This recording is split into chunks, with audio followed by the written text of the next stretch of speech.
All right, team players, it's Joe and Bob coming at you today talking about the Arizona Cardinals. And Bob, I've brought up before that the Arizona Cardinals are actively trying to get the first pick in the draft. And I don't think that their record will matter because of how much they won draft day itself to get Houston's first pick. I think they've already gotten the first pick overall. But there is some concerns when we enter looking at this team. Kyler Murray, as much as I've broken a lot about down to him not improving, he's not going to be playing the first half of this year. So we saw last year what it was like with and he's not going to play the second half either. Well, if they're trying to get the first pick, there's no point in putting him in there. I mean, that's just the way it is. But we saw what Colt McCoy did last year, and it wasn't super amazing, just to be blunt there. But he's already concussed, so yeah. But we also saw them go out and get Hollywood. But unless I'm mistaken here, there was not a single game where both Hollywood and Hopkins played together. And Hopkins has been beat up the last couple of years. He got caught for using steroids the end of last season. He got suspended. So there's a lot of negativity going around this team. But they don't have Cliff Kingsbury anymore, and that's like an automatic improvement. See, I don't think it's negativity. I think it's realism. Possibly. If you talk to an Arizona Cardinals fan, there is no hopeful optimism for this season. Every Arizona Cardinals fan realizes that the Arizona Cardinals, the current iteration, the 2023-2024 Arizona Cardinals, could be one of, if not the worst products that has been produced for the NFL since the Detroit Lions that went over. You look at this team as it's constructed today, and you ask yourself who the starting quarterback is going to be. Colt McCoy, injured. Kyler Murray, injured. Who's next? Fifth round pick, Clayton Tooney. Next on the roster, from your boy, Jeff Driscoll, and then from Hard Knocks, fan favorite, David Blau. So David Blau is actually slated to be the opening day starter. Pretty much. For the Arizona Cardinals. And you look at this team and you say, okay, David Blau played at Detroit for a little while. Did he look bad? Did he look good? Well, we don't really care because it was David Blau. So you look at him and you say, okay, David Blau is going to be my starting quarterback. Okay, that's interesting. But what's even more interesting is you say the Arizona Cardinals graded out as top 15 in pass protection last year, despite Kyler Murray and Colt McCoy being their quarterbacks. They just went out there. They got another incredible young talent. Yeah, Johnson's a good player. I mean, there's no way around that. You look at this team and you say, okay, this could be what Detroit was meaning to do this whole time, realizing, hey, I've got a talented guy like Calvin Johnson, a.k.a. we've got a talented guy in DeAndre Hopkins. We've got a talented guy in Hollywood Brown. We wanted our 2020, 2021 Kyler Murray to show up again in 2022, but we didn't get that. We didn't get a full season out of Kyler Murray. We didn't get a full season out of Hollywood Brown. We didn't get a full season out of DeAndre Hopkins. You also didn't get a full season out of Ertz. There's a good chance that the Arizona Cardinals offense that we see this year, none of those skill position players will be on their team come next year outside of Kyler Murray. And there's a very maybe including Kyler Murray. There's a very good chance that this organization realizes that, okay, we are bad. And I foresee, I mean, no player is ever going to admit to tanking. But if I'm the Arizona Cardinals, I don't think that Houston's worse than the Arizona Cardinals. You do. I do. I think the Arizona Cardinals are a worse team overall. If you look at what their team was as a unit last year, Joe, they couldn't take anybody to the limit. They accumulated their wins, and you looked and you said, how the hell did they do that? Because you asked yourself, this team on paper, Budda Baker wants out. He should. He's the only player on that team. DeAndre Hopkins wants out, and they've been forced basically to make videos and tweets to say, oh, no, I'm okay. I'm coming back to – they both won out. Nobody wants to be there. When you say like nobody – when you have said that nobody wanted to play with Lamar, nobody wants to play for this current iteration of the Arizona Cardinals.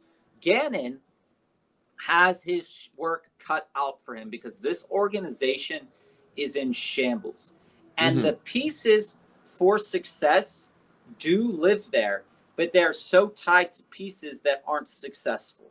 And so, you know, if they even had an average quarterback like Colt McCoy start for them this year, the Arizona Cardinals, there's a chance. I mean, it's a concussion. Those can go away. The Arizona Cardinals could accumulate 5 wins. They could.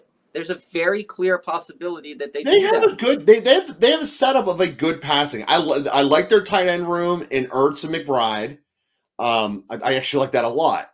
I think that this is the team to go shopping for garbage time points though for fantasy. But they had the 3rd worst offense last year and the 6th worst defense. They did nothing to improve the defense. No. And they basically did nothing to improve the offense other than add more to the line.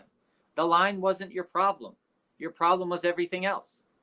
And it's been stated over and over. But on paper, again. it's the weakest part of their offense, though. When you look at it, when everyone's healthy, the line is the weakest part of their offense. And they're just basically saying we're outscoring everyone. If everybody were to be healthy, that would be the case. But I ask you this for a very good reason, is that you look on paper and you say the LA Rams and the Arizona Cardinals on paper have the 2 worst defenses outside of maybe Tampa in the NFC. And you say to yourself, okay, which of these, somebody has to win that game. It's probably going to be the Rams. This is going to be the punching bag of the NFL unless teams like Seattle or San Francisco, for some reason, decide that they want to drop to this team. This team has a realistic expectation where their ceiling is 5 wins and their floor is 0. Yeah, it's possible. These guys, because even with Kyler Murray, they only accumulated 3 wins last year. So even with him, you're going to lose. Well, yeah, he's not a winner. I mean, that part's pretty clear. You know, you talk about Lamar, about how you say Lamar adds 2 wins to your schedule. I don't believe that's true, but it's your take on it. Kyler Murray definitely adds 4 losses. There's just no way around it. 100%. So when I look at this overall, they do have 4 really good pass catchers, but counting Ertz and McBride. I really loved McBride as a prospect coming out last year. He was the first tight end taken off the board. And, you know, I think that there's some potential there. I don't love Connor as a running back. I think he's an injury waiting to happen. I like him. You know, like I said, I love the Arizona Cardinals when I'm shopping for garbage time points because there's going to be a lot of them. And with receivers that can be this dynamic, Hollywood Brown will give you points. He just won't give enough points to the Arizona Cardinals for them to win, but they'll give you enough points. So here's the thing, though. When we talk about the pass catchers, and I honestly, I feel bad for DeAndre Hopkins.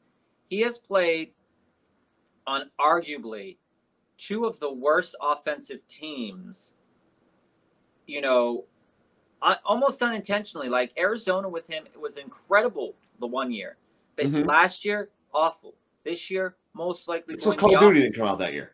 And so, you know, you look at it and you say, like, okay, DeAndre Hopkins is an incredible talent. And, you know, I think Houston had 1 or 2 good years when they had Hopkins and Cooks together. But you look at it. I think they made the playoffs 3 years in a row with O'Brien. I think so. So. But you say, okay, Hopkins is potentially able to elevate an average quarterback because he is an incredible talent. So you look and you say, well, could a guy, if Colt McCoy is healthy, and I'm talking about the upswing of the Arizona Cardinals at this moment in time, not the floor. So if we're talking about the ceiling and we say, okay, David Blau if he doesn't lose a game and throw it away. Well, this offense, similar to the offense of the Rams, has playmakers. It has the potential to be successful. But what's going to hold both of these teams back is the lack of defense and I'm not going to say that they don't have pieces on defense, but the pieces that they have, they're not enough to beat San Francisco. They're not enough to beat Seattle twice. They play their fourth place schedule. What's the fourth place schedule? What's their schedule look like? So they are going to play the AFC North.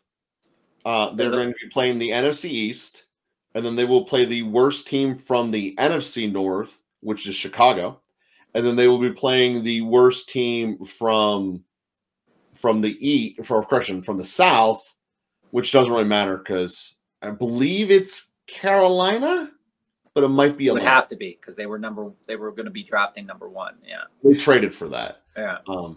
But at the end of the day, that's their schedule. So I mean, they can beat Chicago. I think anyone can beat Chicago. Realistically, you could knock off a couple cheap wins there. I don't think you're going to beat anybody in your division, but clearly they could beat somebody. Mm-hmm.